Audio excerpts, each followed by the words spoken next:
विद्यार्थी मित्रांनो, आज आपण DYBAच्या पेपर क्रमांक 5 साठीच्या अभ्यासक्रमाच्या संदर्भात बोलणार आहोत. आपल्या अभ्यासक्रमाचं नाव पाश्चिमात्य राजकीय विचार अशा पद्धतीचं आहे आणि 6व्या सेमेस्टरसाठी भारतीय राजकीय विचार अशा 2 पद्धतीच्या राजकीय विचारांचा आपण या वर्षी अभ्यास करणार आहोत. FYBA आणि SYBAला आपण साधारणपणे एखाद्या देशाची राजकीय व्यवस्था नेमकी कशा पद्धतीची असते आणि त्या देशाचं राजकारण कोणकोणत्या गोष्टींवरती बेतलेलं असतं त्याचा अभ्यास केला होता. दुसऱ्या वर्षी राजकीय सिद्धांतांचा आपण अभ्यास केला होता. त्याच्यामध्ये राज्यशास्त्र म्हणजे काय आणि वेगवेगळे राज्यविषयक सिद्धांत, स्वातंत्र्य, समता, न्याय, सार्वभौमत्व अशा संकल्पनांचा अभ्यास आपण SYBAला असताना केला होता. यावर्षी आपण राजकीय वेगवेगळ्या विचारवंतांचा राजकीय विचार अभ्यासणार आहोत. राजकीय विचारांचा अभ्यास का करावा किंवा राजकीय विचारांचा अभ्यास कसा करावा हा या संदर्भात मध्ये महत्त्वाचा प्रश्न आहे. एक म्हणजे माणूस ज्यावेळेला सुसंघटित जीवन जगायला लागला तेव्हा त्याला अशा कोणत्या तरी गोष्टींची आवश्यकता भासली की ज्यामुळे त्याचं जगणं सुसह्य होऊ शकेल. आपण जर माणसाच्या वाटचालीचा एक आलेख बघितला, अश्मयुगापासून अणुयुगापर्यंतची जी वाटचाल आहे ती नागरी संस्कृतीकडे होत चाललेली आपल्याला साधारणतः दिसते आणि त्यामुळे अशा पद्धतीनं आजच्या काळापर्यंत आपण जे येऊन ठेपलेलो आहोत तो कालखंड अधिकाधिक सुसह्य कशा पद्धतीनं होत राहील याचा विचार माणसानं आपल्या एकंदर जीवनामध्ये केलेला दिसतो आणि म्हणून मग त्या पातळीवरती ह्या उत्तम जीवनाचा शोध घेण्याची ही जी काही प्रक्रिया आहे माणसाची, त्यातून वेगवेगळ्या प्रकारचे विचार जन्माला आले असं आपल्याला म्हणता येईल. आणि ही जी विचारांची परंपरा आहे ही विचारांची परंपरा फार मोठी आहे. म्हणजे डिसिप्लिन या स्वरूपामध्ये जर बघायचं म्हटलं, अभ्यास विषय किंवा अभ्यास शाखा म्हणून, तर ही विचार परंपरा साधारणतः 2,500 ते 3,000 वर्षापूर्वीपासून आहे असं आपल्याला म्हणता येईल. परंतु त्याच्याही आधी म्हणजे विचारांचा जन्म झालेला होता, किंबहुना एका विशिष्ट विचारानं माणूस जगत होता असं आपल्याला म्हणता येईल. पण आज जे काही पुरावे उपलब्ध आहेत त्याच्या आधारावरून आपण असं म्हणू शकतो की राजकीय विचारांचा जन्म हा साधारणतः 2,500 वर्षांपूर्वी झाला. प्लेटो हा पाश्चात्य राजकीय विचारांमधला पहिला विचारवंत, म्हणजे ज्याचं लिखित स्वरूपामध्ये काही साहित्य उपलब्ध आहे असा विचारवंत. आपण ॲरिस्टॉटलला राज्यशास्त्राचा जनक असं म्हणतो, फादर ऑफ पॉलिटिक्स म्हणून. ॲरिस्टॉटलचे ग्रंथ आज उपलब्ध आहेत. ॲरिस्टॉटलच्या पूर्वी प्लेटोनं विचार मांडला, म्हणजे इसवी सन पूर्व 427 ते 347 हा त्याचा कालखंड होता.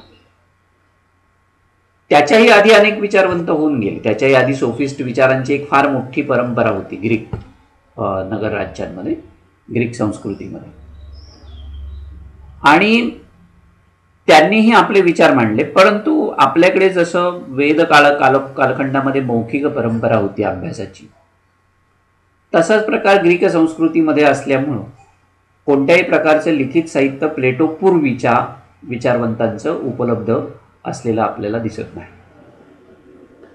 आणि म्हणून पाश्चात्य राजकीय विचारांची सुरुवात ही प्लेटो आणि ॲरिस्टॉटलपासून झाली असं म्हटलं जातं. पण प्लेटोच्या आधी सोफिस्ट विचारवंत होते, त्याच्यामध्ये सॉक्रेटिस होता.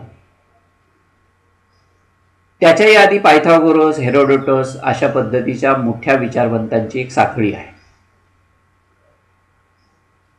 राजकीय विचारांचा जन्म कसा झाला या प्रश्नाचं उत्तर मगाशी मी म्हटलं तसं की माणसाला उन्नत जीवनाच्या शोधाची जी आस लागलेली होती त्यातून राजकीय विचारांचा जन्म झाला.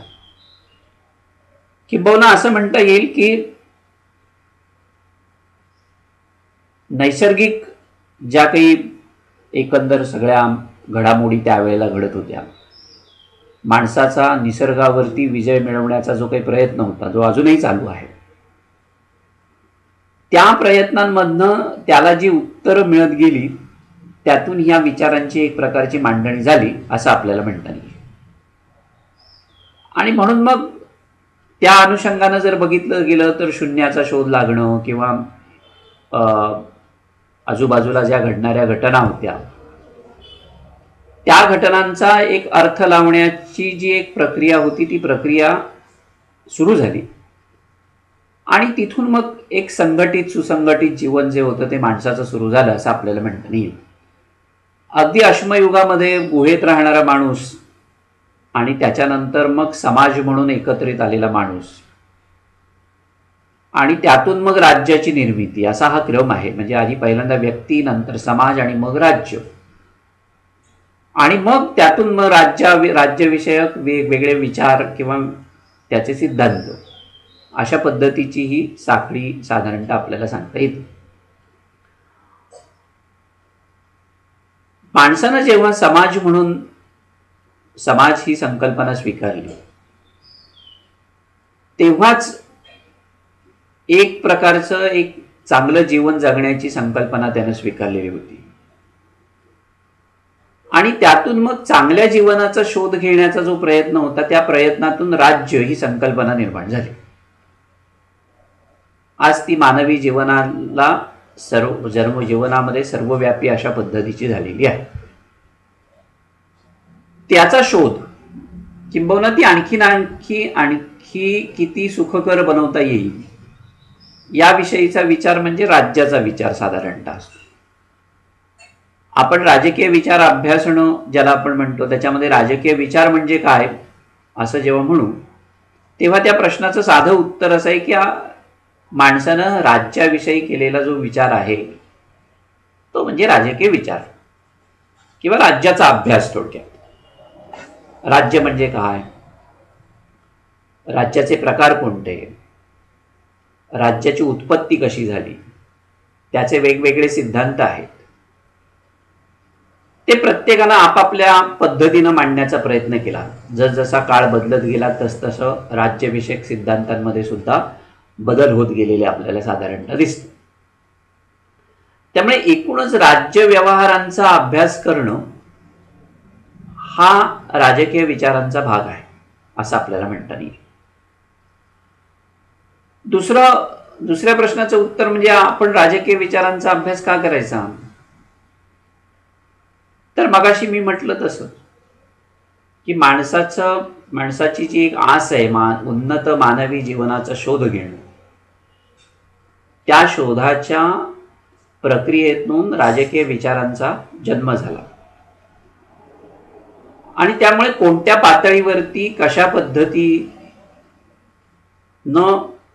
सुसंघटित जीवन अधिकाधिक सुसह्य कशा पद्धतीनं होईल याविषयीचं जे चिंतन होतं त्यातनं राजकीय विचारांची निर्मिती झाली. त्यामुळे पुढे ज्या वेळेला आपल्याला आपलं जीवन अधिकाधिक सुखकर करण्याचा जो प्रयत्न असेल आपला, त्याच्यामध्ये मागे काय झालं भूतकाळामध्ये या गोष्टींचा विचार करणं आपल्याला आवश्यक ठरतं.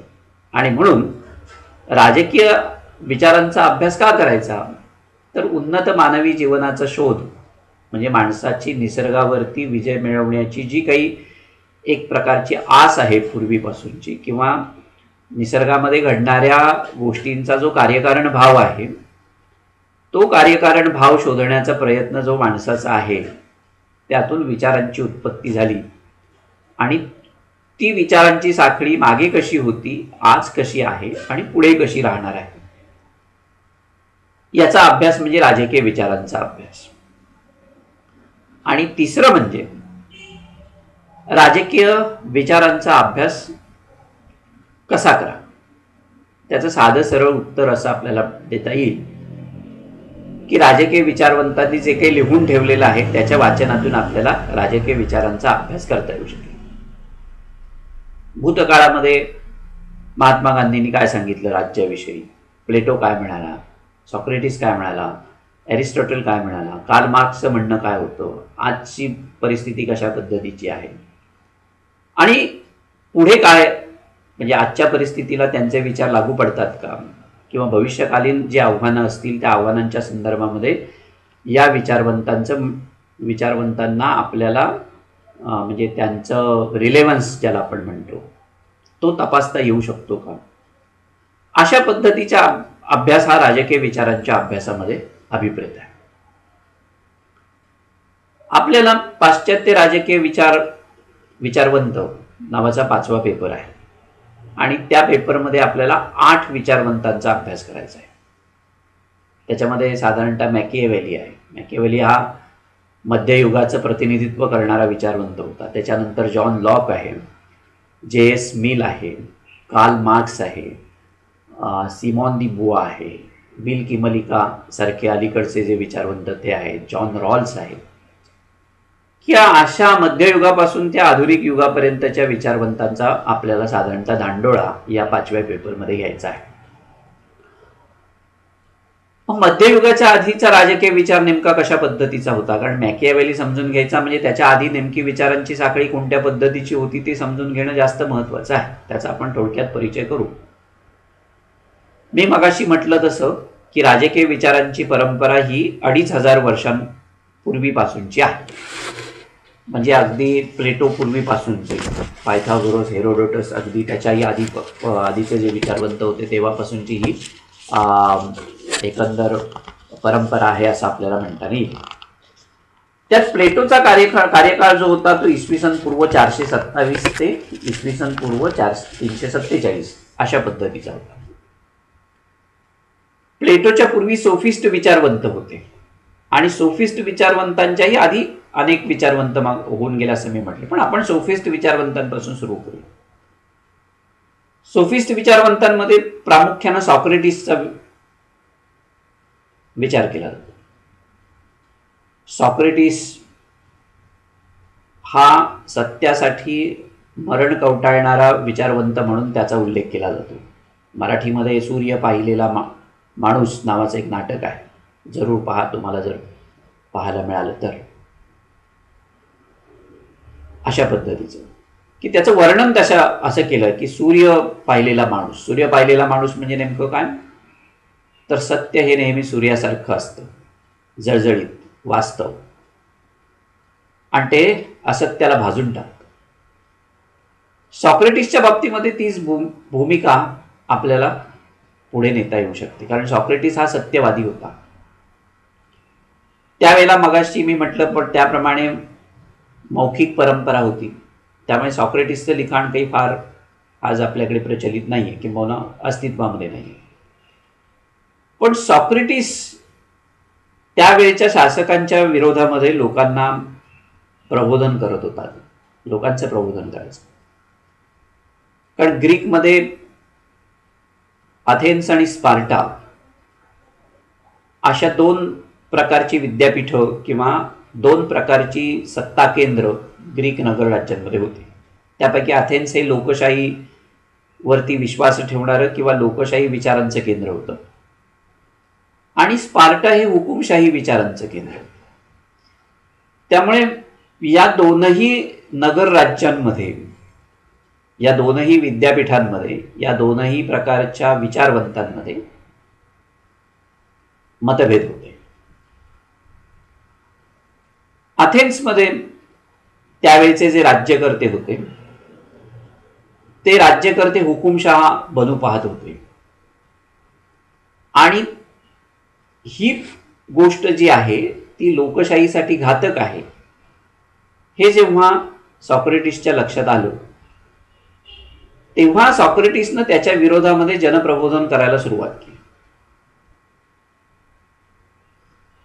सॉक्रेटिस जो काही विचार मांडत होता त्याच्यामध्ये महत्त्वाचा विचार होता तो म्हणजे राज्यकर्ते वर्ग हे सुशिक्षित असले पाहिजेत किंवा शिक्षित असले पाहिजे. आजही आपण कोणालाही जरी विचारलं तरी सुद्धा त्याचं उत्तर हेच असेल. म्हणजे 2500 वर्षानंतरच्या कालखंडात सुद्धा विचारांच्या पातळीमध्ये फार फरक पडलाय अशातला भाग नाही, फक्त परिस्थितीचे संदर्भ बदललेले आहेत एवढंच. म्हणजे त्यावेळी सॉक्रेटिसला सुद्धा असं वाटत होतं की राज्यकर्ता वर्ग हा तत्वज्ञानी असला पाहिजे. A king must be a philosopher. आणि ती भूमिका तो घेत होता, कारण राजकारणाकडे बघण्याचा दृष्टिकोन जो होता तो गुंडांचा अंतिम आश्रयस्थान अशा पद्धतीचाच होता. सॉक्रेटिस लोकांचं प्रबोधन करायचं, लोकांना प्रश्न विचारायचा. चांगलं किराणा सामान हवं असेल तर कुणाकडे जा, वाण्याकडे जाऊ आपण. चांगली चप्पल हवी असेल तर चांगल्या चर्मकाराकडनं शिवून घेऊ. त्याचं लगेच उत्तर यायचं, चांगली चप्पल तुम्हाला हवी असेल तर काय? लोक म्हणायची चांगला जो चप्पल विणणारा असेल त्याच्याकडनं घेऊ. आणि मग शेवटचा प्रश्न तो लोकांना असा विचारायचा की शासक चांगला हवा असेल तर काय? त्या प्रश्नावरती जनता निरुत्तर द्यायची. कारण त्या प्रश्नाचं उत्तरच कोणी शोधण्याचा प्रयत्न केलेला नव्हता. आजही आपण राजकारणाकडे अशाच पद्धतीनं बघतो. आणि त्यामुळे राजकीय विचारांचा अभ्यास का करायचा? त्या प्रश्नाचं उत्तर सॉक्रेटिसच्या त्या प्रश्नामध्ये आहे असं आपल्याला म्हणता येईल. सॉक्रेटिस हे जे काही करत होता ते तिथल्या राज्यकर्त्यांना मान्य नव्हतं आणि त्यामुळे त्याने अटक केली, त्याच्यावरती खटला चालवला आणि भर दरबारामध्ये राजानं त्याला विषाचा पेला प्यायची सक्ती केली किंवा शिक्षा सुनावली. सॉक्रेटिस हा राज्यकर्ता वर्ग शिक्षित असला पाहिजे या मतासाठी किंवा त्या सत्यासाठी त्यानं विषाचा पेला जवळ केला. ही गोष्ट त्याचा जो शिष्य होता प्लेटो त्याच्या मनावरती फार बिंबली. म्हणजे राज्यकर्ता वर्ग कोणत्या थराला जाऊ शकतो, आपल्याला नको असलेले विचार कशा पद्धतीनं नेस्तनाबूत करता येऊ शकतात, त्याचं उत्तम उदाहरण ग्रीक नगर राज्यामध्ये सॉक्रेटिसचा बळी हे होतं. आणि त्यातून मग प्लेटोच्या राजकीय विचारांचा जन्म झाला. ती जी परंपरा आहे प्लेटो आणि अरिस्टॉटलची, प्लेटो हा अथेन्समध्येच जन्माला आलेला, पण सॉक्रेटिसच्या मृत्यूचा त्याच्या मनावरती इतका परिणाम झाला की त्यानं जो राजकीय विचार मांडला, त्यानं आपली एक अकॅडमी चालवलेली होती. त्या अकॅडमीमध्ये त्यानं मुलांना शिकवण्यासाठी ज्या काही नोट्स काढल्या होत्या त्या नोट्स आज उपलब्ध आहेत थोड्याफार प्रमाणामध्ये. त्यातून त्याचे दी रिपब्लिक, त्याच्यानंतर दी लॉज, दी स्टेट्समन नावाचे जे ग्रंथ होते ते ग्रंथ पुढे प्रकाशित झाले. त्यातला रिपब्लिक हा सगळ्यात जास्त महत्वाचा होता, कारण प्लेटोनं तत्वज्ञ राजाची कल्पना मांडली होती. त्याला न्याय सिद्धांत मांडायचा होता. त्यानं न्यायाचा म्हणजे आदर्श राज्य निर्मितीसाठी न्याय आवश्यक आहे, कन्सर्निंग जस्टिस असं त्याच्या रिपब्लिक ग्रंथाचं नाव होतं. त्या कन्सर्निंग जस्टिसमध्ये तो असं म्हणत होता की आदर्श राज्य जर निर्माण करायचं असेल तर न्याय प्रस्थापित होणं आवश्यक आहे. आता हा न्याय कशा पद्धतीने प्रस्थापित होईल ते सांगण्यासाठी मग त्यांनी एक विचारांची साखळी सांगितली की माणसामध्ये साधारणतः 3 प्रकारच्या प्रवृत्ती असतात असं तो म्हणत होता. एक म्हणजे साहस, दुसरं म्हणजे वासना आणि तिसरं म्हणजे बुद्धी. या 3 गुणांच्या आधारावरती समाजामध्ये 3 वर्गांची निर्मिती केली जावी असं त्याचं म्हणणं होतं. म्हणजे साहस ज्यांच्यापाशी आहे त्यांनी सैनिकी कामं करावी, वासना प्रबळ ज्यांच्याकडे आहे त्यांनी पालकत्वाची भूमिका घ्यावी आणि ज्यांच्याकडे बुद्धी आहे अशा लोकांनी शासक वर्गाचं काम करावं. अशी त्रिवर्णीय रचना न्यायाच्या बाबतीमध्ये तो सांगत होता. आणि तो असं म्हणत होता की या 3ही वर्गांनी एकमेकांच्या कामामध्ये कोणत्याही पद्धतीचा हस्तक्षेप जर केला नाही तर न्याय प्रस्थापित होईल. आता ही न्यायपूर्ण रचना निर्माण करण्यासाठी मग त्यांनी शिक्षण पद्धती सांगितली आणि त्या शिक्षण पद्धतीमध्ये त्यांनी आदर्श राजा किंवा तत्वज्ञ राजा ही संकल्पना मांडली की राजा हा तत्वज्ञानी असला पाहिजे. म्हणजे सॉक्रेटिसचा जो विचार होता तोच विचार पुढे प्लेटो नेऊन पाहत होता. त्यानं जो शिक्षण विषयक सिद्धांत सांगितला त्या शिक्षण विषयक सिद्धांतामध्ये त्यांनी दोन प्रकार पाडले, एक प्राथमिक शिक्षण आणि उच्च शिक्षण. प्राथमिक शिक्षण हे 10 ते 20 वयोगटासाठी असेल आणि उच्च शिक्षण हे 20 ते 40 वयोगटापर्यंतच असेल, अशा पद्धतीची भूमिका तो मांडत होता. प्राथमिक शिक्षणामध्ये त्यांनी संगीत, व्यायाम, आहारशास्त्र, वैद्यकशास्त्र याच्यावरती भर दिला. आता संगीत म्हणजे नुसतं गाणं बजावणं नव्हे, तर बाकीच्या ज्या सगळ्या कला होत्या त्या काव्य, साहित्य, मूर्तिकला, गीत, चित्रकला, ललितकला या सगळ्यांचा समावेश त्यानं प्राथमिक शिक्षणामध्ये केला होता. आणि वयाच्या 20व्या वर्षी या सगळ्या म्हणजे एक टप्पा त्यानं ठेवला होता की वयाच्या 20व्या वर्षी एक परीक्षा आयोजित केली जावी. त्या परीक्षेमध्ये जे अनुत्तीर्ण होतील त्यांनी सैनिकी कामं करावीत. म्हणजे त्यांच्याकडे साहस असेल पण बाकीचे गुण नसतील. गुणांच्या आधारावरती तो त्रिवर्णीय रचना करत होता. त्यामुळे 20व्या वर्षी जे अनुत्तीर्ण होतील त्यांनी पुढे शिकण्याची आवश्यकता नाही, त्यांनी सैनिकी कामं करावीत किंवा सैनिक व्हावं अशा पद्धतीची भूमिका तो मांडत होता. 20व्या नंतर पुन्हा उच्च शिक्षणाचे तो 2 टप्पे सांगत होता. 20 ते 30 वर्षापर्यंतचा एक टप्पा आणि 30 ते 40व्या वर्षापर्यंतचा एक टप्पा. 30व्या वर्षी पुन्हा परीक्षा घेतली जावी. त्या परीक्षेमध्ये जे अनुत्तीर्ण होतील त्यांना पालक वर्गाची जी काही कामं असतील ती कामं दिली जावी. कारण तोपर्यंत त्या सगळ्या कलांचा, कौशल्यांचा समावेश त्यानं त्या 20 ते 30 या वयोगटातल्या शिक्षण व्यवस्थेमध्ये केलेला होता. आणि मग राहता राहिला जो बुद्धिवादी वर्ग होता त्यांनी 30व्या वर्षानंतर अखंडित शिकलं पाहिजे की म्हणजे राज्यकर्त्या वर्गानं कायम शिकलं पाहिजे, ही भूमिका प्लेटो मांडत होता.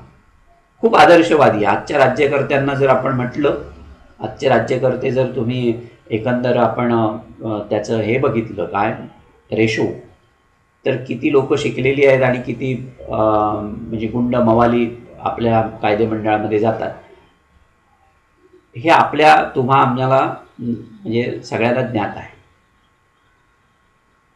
आता हे झालं प्लेटोचं. आणि प्लेटो मग म्हणत होता की राजा हा तत्वज्ञानी असला पाहिजे, म्हणजे त्यांनी अखंडपणे शिकलं पाहिजे. आणि हे सांगत असताना परत त्यानं साम्यवाद सांगितला, संपत्तीचा साम्यवाद आणि स्त्रियांचा साम्यवाद. त्याचं असं म्हणणं होतं की राज्यकर्त्या वर्गाला कोणत्याही पद्धतीचं खाजगी आयुष्य म्हणजे खाजगी संपत्ती असता कामा नये. आजच्या राज्यकर्त्यांना हे जर सांगितलं तर ते भडकतील. राजाची सगळी सोय राजकोषातनं व्हावी, त्याला कोणत्याही पद्धतीची खाजगी संपत्ती असता कामा नये, ही भूमिका तो मांडत होता. आणि दुसरं त्याचं असं म्हणणं होतं की राजाला स्वतःचं वैयक्तिक कुटुंब असता कामा नये. कारण राज्यकर्ता वर्ग 2च कारणांमुळे भ्रष्ट होतो. एक म्हणजे कांचन आणि दुसरी म्हणजे कांता. कांचन म्हणजे संपत्ती आणि कांता म्हणजे स्त्री. संपत्ती आणि स्त्री या 2 कारणांमुळे माणूस भ्रष्ट होतो. आणि म्हणून राज्यकर्त्या वर्गाला कोणत्याही पद्धतीनं स्वतःची खाजगी संपत्ती असता कामा नये आणि कुठल्याही पद्धतीचं स्वतःचं कुटुंब असता कामा नये, अशा पद्धतीची भूमिका ही प्लेटोनं मांडली. अतिशय क्रांतिकारक अशा पद्धतीचा हा विचार होता.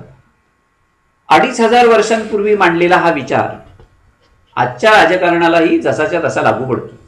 आजच्या राजकारणाच्या बजबजपुरीकडे जर आपण बघितलं, स्वार्थी आणि भ्रष्टाचारी राजकारणाकडे, तर सर्वसामान्य माणसाला जर आपण विचारलं की तुझ्या राजकारणाबद्दलच्या अपेक्षा काय आहेत, तर तो हेच म्हणेल की राजकारण हे निस्वार्थी असलं पाहिजे किंवा राज्य व्यवस्था ही भ्रष्टाचार मुक्त असली पाहिजे. आणि म्हणून 2010-11 मध्ये जे भ्रष्टाचार मुक्त भारताचं जे आंदोलन झालं त्याला अण्णा हजारेंना मोठ्या प्रमाणावरती पाठिंबा मिळाला, त्याचं ते कारण होतं, हे लक्षात घ्या. आणि त्यामुळे राजकीय विचारांचा अभ्यास का करावा या प्रश्नाचं उत्तरच आपल्याला प्लेटोच्या राजकीय विचारांमध्ये दिसतं.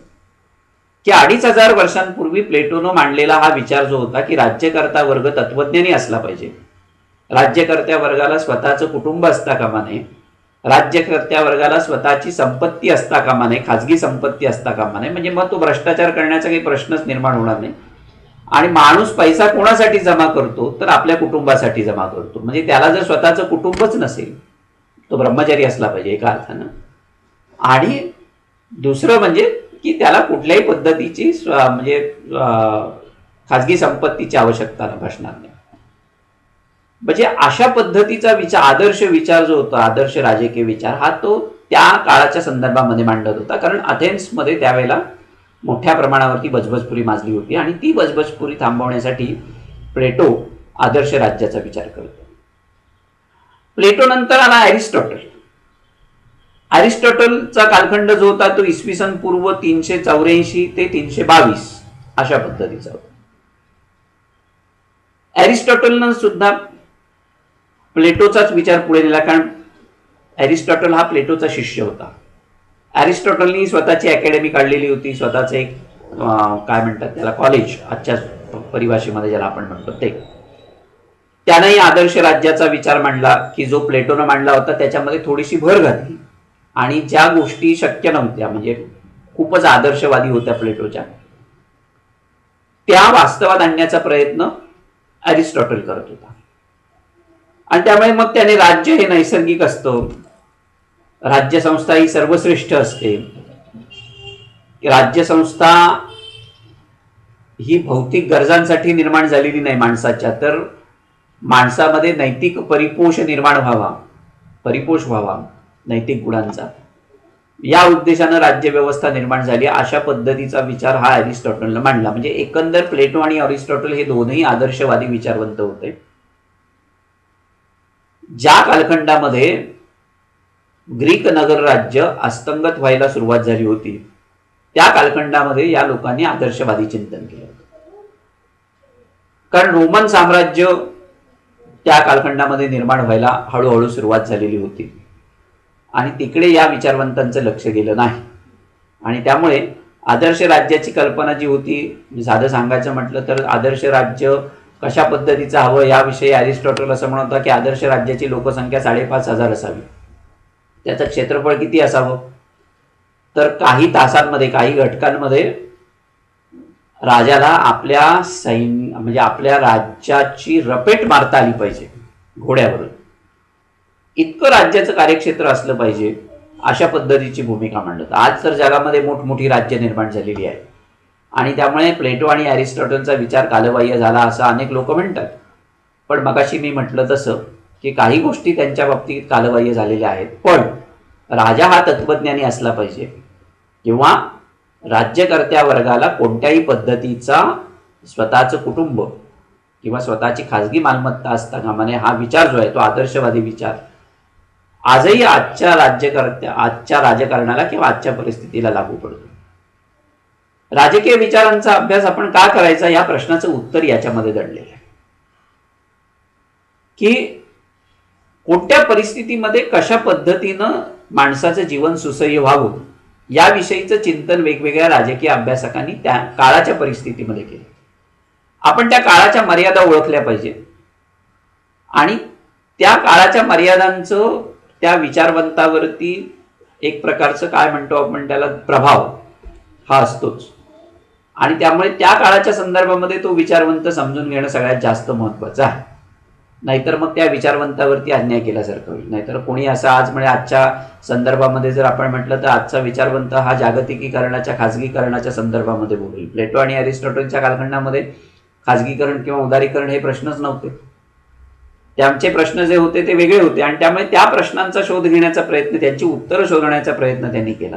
आजचे विचारवंत आजच्या समस्यांच्या संदर्भामध्ये उत्तरं शोधण्याचा प्रयत्न करतात. त्यामुळे राजकीय विचारांचा अभ्यास आपण का करायचा तर आजच्या काळाच्या संदर्भामध्ये ज्या काही समस्या आहेत त्या समस्यांची उत्तरं, चिरस्थायी उत्तरं शोधण्याचा प्रयत्न त्यातनं होतो आणि म्हणून राजकीय विचारांचा अभ्यास करणं महत्त्वाचं आहे. त्यातून एक प्रकारचं दिशादिग्दर्शन होतं, एक प्रकारचं मार्गदर्शन होतं की आपण कशा पद्धतीनं व्यवस्था उभी केली पाहिजे आणि व्यवस्था टिकवली पाहिजे याविषयीचं चिंतन हे साधारणतः राजकीय विचारांच्या अभ्यासामध्ये असतं असं आपल्याला म्हणता येईल.